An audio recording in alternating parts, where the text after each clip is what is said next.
Hey guys, Chris here from Lifeline EMS Training. Today we're going to go through what would CAPNO do for the pulmonary embolism. So we get this question a lot on a lot of things, whether it's through email, message, but we're going to start a what would CAPNO do series. And the first one we're going to do here is pulmonary embolism. So what would CAPNO do? Pulmonary embolism, the things to remember is too tachy, too hypo. What's happened is you get a clot, right? You get a clot that goes into the lung and the pulmonary vasculature. So it's inhibiting good blood flow through the pulmonary circuit, which means you're not getting good return, which means you're not getting good offloading of CO2, which means you're not getting good onboarding of O2.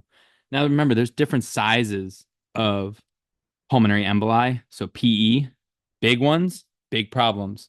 Little ones, little problems. Caveat being something that's inhibiting return and flow. So it's inhibiting offloading of byproducts, onboarding of oxygen. So here's an example. Small one, big one. Saddle branch would be that one right there in the middle. That's the one usually you're going to be pumping on the chest for. So depending on the size, depends on the impact. So too tachy, too hypo.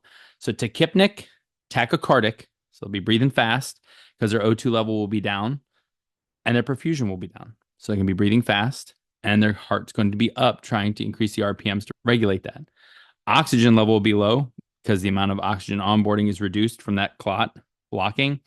CO2 return will be low. Now that's different than the PA CO2. So the CO2 in the blood, that would actually be high. So that would be a mismatch. So the end tidal CO2 would be low. The PA CO2 would be high because it would be staying in the blood, not being offloaded and measured on the exhalation. So what would that look like? Well, tachycardic, tachypnic, hypoxic, and hypocarbic. So low CO2. So what would happen in this instance with a pulmonary embolism? You'd have a low CO2. You have a low because of the tachypnea, but also because of the reduced offloading because of the blockage through the pulmonary vasculature. So remember, too tachy, too hypo, tachycardic, tachypnic, hypoxic, hypocapnic. We hope that helped. That's what CAPNO would do with pulmonary emboli. As always, if you have any questions, hit us up at info@lifelineemstraining.com, and we hope you have a great day.